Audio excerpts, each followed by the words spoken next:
Welcome to our channel. ఈరోజు మనము 2 ఆకుకూరలను యాడ్ చేసి ఎంతో టేస్టీగా ఈ ఆకుకూర పప్పును ఎలా ప్రిపేర్ చేసుకోవాలి అంటే, దీనికోసం కుక్కర్లోకి కొన్ని కందిపప్పును తీసుకొని వీటిని శుభ్రంగా కడిగి ఇప్పుడు ఈ పప్పు నానబెట్టుకోవటానికి కొన్ని వాటర్ పోసుకొని మూత పెట్టేసుకొని పక్కన పెట్టేసుకుందాము. ఇప్పుడు ఇక ఈ పప్పు నానేలోగా మనం ఆకుకూరలను తీసుకుందామండి. ముందుగా ఇక్కడ బచ్చలాకును తీసుకుంటున్నాను. ఈ బచ్చలాకు అనేది కొంచెం జిగురుతనంగా ఉంటుందండి. కాబట్టి ఈ ఆకుతో పాటు ఇంకేదన్నా ఆకుకూరని యాడ్ చేస్తే ఈ పప్పు టేస్టీగా ఉంటుంది. ఇక్కడ నేను మెంతాకును యాడ్ చేస్తున్నానండి.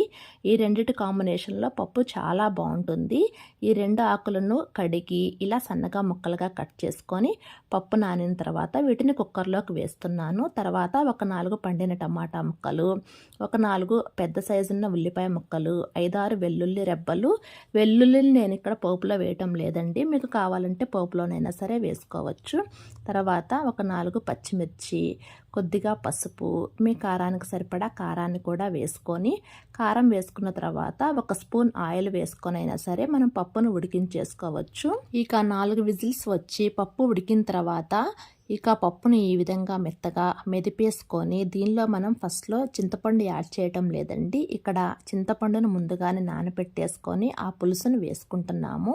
ఇక మెంతాకు వేసుకున్నాం కదా, దాని ప్రకారంగా చూసుకొని ఈ చింతపండు వాటర్ని వేసుకున్న తర్వాత రుచికి సరిపడా సాల్ట్ వేసుకొని మీ పప్పు కన్సిస్టెన్సీ చూసుకొని ఇప్పుడు ఇక పోపు స్టార్ట్ చేసుకుందాము.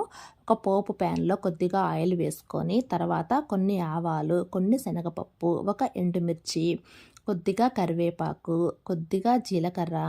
ఈ పప్పు పోపుల్లోకి ఇంగువ కొంచెం ఎక్కువ వేసుకుంటేనే టేస్ట్ బాగుంటుందండి. ఇలా ఇంగువ కూడా వేసుకున్న తర్వాత ఈ పోపు అంతా ఫ్రై అయిన తర్వాత ఇప్పుడు ఈ పోపు మొత్తాన్ని మనము ఈ పప్పులోకి ట్రాన్స్ఫర్ చేసేసుకొని ఒక 2 మినిట్స్ కనుక లో ఫ్లేమ్లో ఈ పప్పును ఉడికించేసుకుంటే మనకి ఇక ఎంతో టేస్టీగా ఉండే మెంతి కూర, బచ్చల కూరతోటి పప్పు రెడీ అవుతుందండి. ఒక్కసారి ట్రై చేసి చూడండి, చాలా టేస్టీగా కుదురుతుంది.